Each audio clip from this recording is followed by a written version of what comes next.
నేటి దినము కూడా ఈ యొక్క దేవదూషణ గురించి మనం గమనించినట్లయితే మరి యొక్క సంగతి దైవజనులు తెలియజేసినట్లుగా కొందరు ఏమంటూ ఉన్నారు అంటే, ప్రియమైన వారలారా, మరి కొందరు ఇలాగ అడుగుతూ ఉన్నాడు, దేవుడు పాపము చేయించుచున్నాడు అంటున్నారు. అయ్యో, ఇలాగనుట ఎంత పాపము! నిజముగా దేవుడు పాపమును చేయిస్తాడా? దేవుడు పాపమును చేయించేటట్లయితే దేవుడే దయ్యముల కంటే భూతముల కంటే ఒక గొప్ప భయంకరమైన పాపాత్ముడవుతాడు కదా.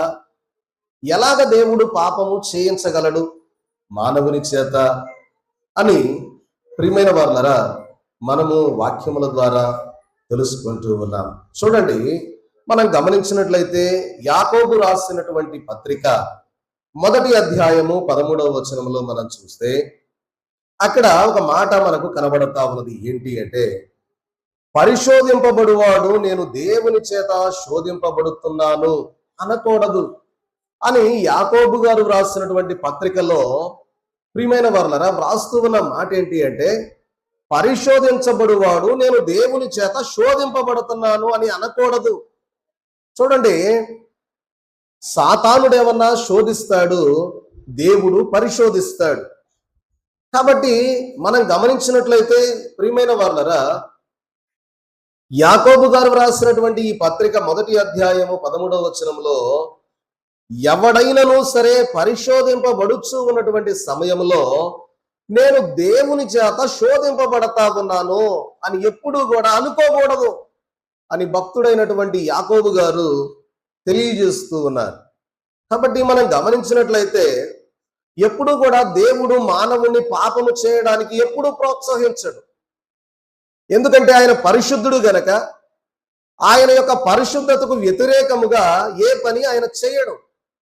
కాబట్టి పాపము ప్రియమైన వారలారా ఆయనను అంటలేదు, ఆయనలోనికి రావడానికి అవకాశమే లేదు. కాబట్టి మనం గమనించినట్లయితే చూడండి, ఆదికాండ గ్రంథము 3వ అధ్యాయము 12వ వచనంలో కూడా మనం గమనిస్తే అక్కడ మనకు కొన్ని సంగతులు కనపడతాయి. ఏంటయ్యా అంటే, ఆదాము గారు చదవండి. అందుకు ఆదాము నాతో నాతో నుండుటకు నీవు నాకిచ్చిన ఈ స్త్రీయే ఆ వృక్ష ఫలములు కొన్ని నాకియగా నేను తింటినా నేను. చూడండి, ఇక్కడ ఏమైపోతా ఉన్నది అంటే, పాపము చేసిన వాడు పాపము చేశానని ఒప్పుకోవడం లేదు. చూడండి, ఆదాము గారిని అడిగితే ఆదాము గారు ఏమంటా ఉన్నారంటే, అయ్యా నువ్వు నాకు ఇచ్చినటువంటి ఈ స్త్రీయే కదా నాకు ఈ ఫలాలు ఇచ్చింది. ఏమ్మా అవమ్మా, నువ్వే కదా ఆదాం గారికి ఇచ్చింది, ఎందుకు ఇలా చేశావు అని అడిగితే అవ్వమ్మ గారు ఏమంటారంటే, అయ్యా ఆ సర్పము నీవు కలగజేసిన సృష్టిలో నుండి వచ్చినదే కదా, అందుకే ఆ సర్పము నన్ను మోసపుచ్చింది అని ఎవరికి వారు ఒకరి మీద నింద మోపుకుంటా ఉన్నారు తప్ప, దేవా అన్నది తప్పైపోయింది అని ఎవ్వరూ కూడా ఆ పాపాన్ని ఒప్పుకోవడం లేదు. అయితే ఇంతకీ ఈ పాపం దేవుడు చేయించాడా? లేదు. ఎందుకంటే దేవుడు పరిశుద్ధుడు గనక ప్రియమైన వారలారా ఆయన పాపం చేయించడు.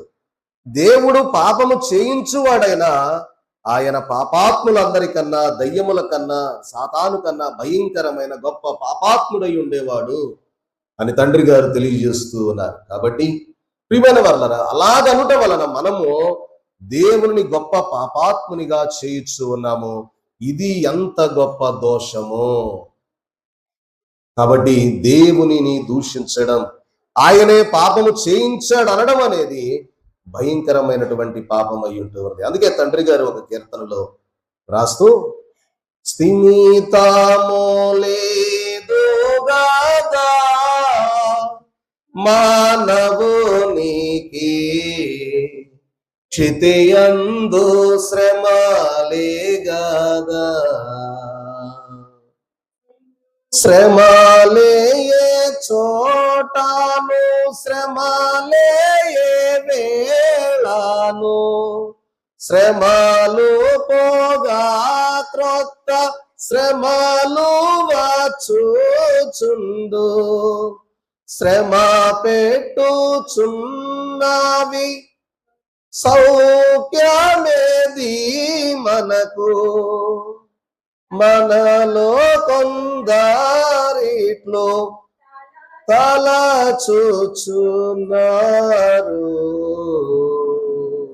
అని దైవజనులు తెలియజేస్తూ, పరిశుద్ధ దేవుడెట్లో కారకుడవును, పాపంబులకు ఫలములకు, పరిశుద్ధుడే నరుని పాపానికి నడిపిన, పరిశుద్ధుడే గొప్ప పాపాత్ముడైయుండు,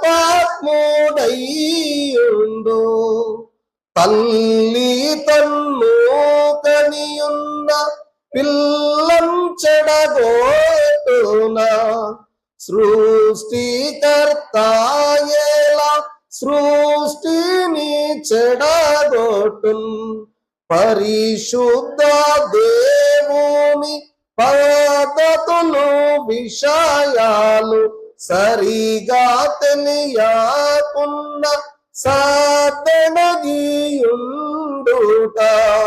నరునికి క్షేమంబు నరునికి సౌఖ్యంబు, ఉన్న దేవుడు లేడన్న మాట విన్నా, ఉన్నాడని నమ్ము కొన్న చూడబోగా, ఉన్న పరలోకమున ఉత్సాహింపగలము, ఉన్న లేడన్న ఎడల ఉండకుండునే క్షోభ,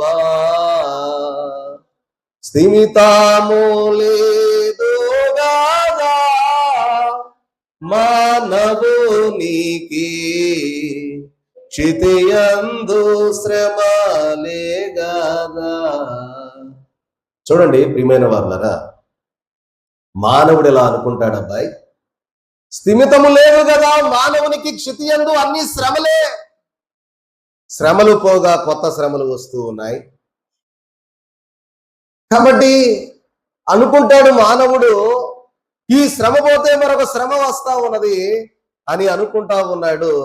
ప్రియమైన వారలరా, ఇలా తలంచుట ఈ శ్రమ పెట్టుచున్నవి శ్రమలే అని తెలియజేస్తూ 13వ చరణంలో దైవజనులు చెప్పిన మాట ఏంటంటే, పరిశుద్ధ దేవుడు ఎట్లు కారకుండవును పాపంబులకు వాటి నుండి వచ్చే ఫలములకు. పాపం ఉన్నది, పాపానికి వచ్చే ఫలితం కూడా ఉంటది. పాపం అంటే దొంగతనం చేసామనుకోండి, దొంగతనాన్ని బట్టి వచ్చేటటువంటి ఫలం ఏదైతే ఉందో శిక్ష, అది పాప ఫలం. కాబట్టి పరిశుద్ధ దేవుడు ఎట్లు కారకుడవును పాపంబులకు వాటి ఫలితాలకు, ఆయనలా కారకుడవుతాడు, పాపం చేసింది నువ్వు కదా.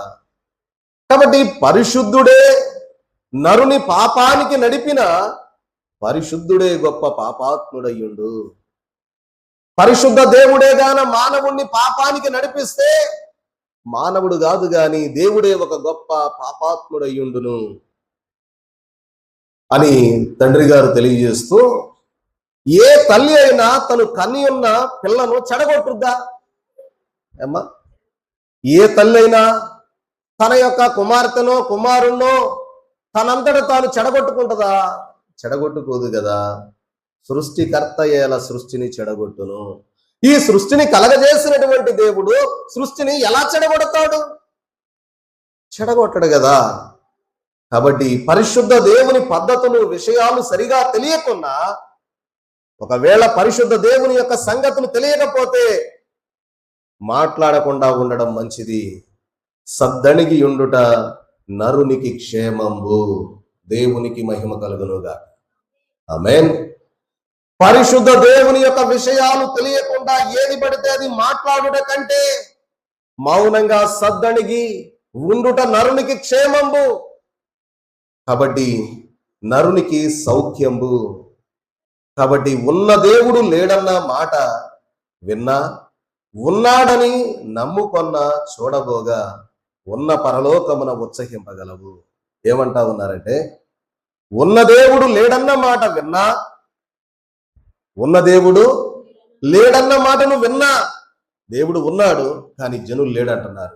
ఆ మాట నీవు విన్నా సరే, లేడండి దేవుడు ఎక్కడున్నాడండి అని మాట నీ చెవినబడ్డా, ఎవరైనా 10 మంది అనుకుంటా ఉన్నప్పుడు నీ విన్నా, నీ మనసులో కలత చెందక, నీ మనసులో నీ యొక్క మనోనిదానం పోగొట్టుకోక, నీ విశ్వాసాన్ని పోగొట్టుకోక, ఉన్న దేవుడు లేడన్న మాట విన్నా, ఉన్నాడని నమ్ముకొన్న చూడబోగా, నీవు ఎప్పుడైతే వాళ్ళు లేరంటున్నా సరే, నీవు ఆయన ఉన్నాడు అన్న సంగతి మనసులో పెట్టుకొని ఎప్పుడైతే ఆయన్ను చూడడానికి నువ్వు వెళతావో, అప్పుడు ప్రియమైన వారలారా, చూడబోగా ఉన్న పరలోకమున ఉత్సహింపగలవు.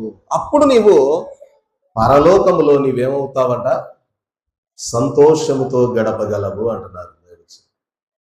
కాబట్టి ఉన్నా లేడన్న ఎడల ఉండకుండునే క్షోభ. దేవుడు ఉన్నవాడిని లేడని అంటే దేవుడు ఏం చేస్తాడంట, క్షోభకు గురి చేస్తాడు అంటున్నారు.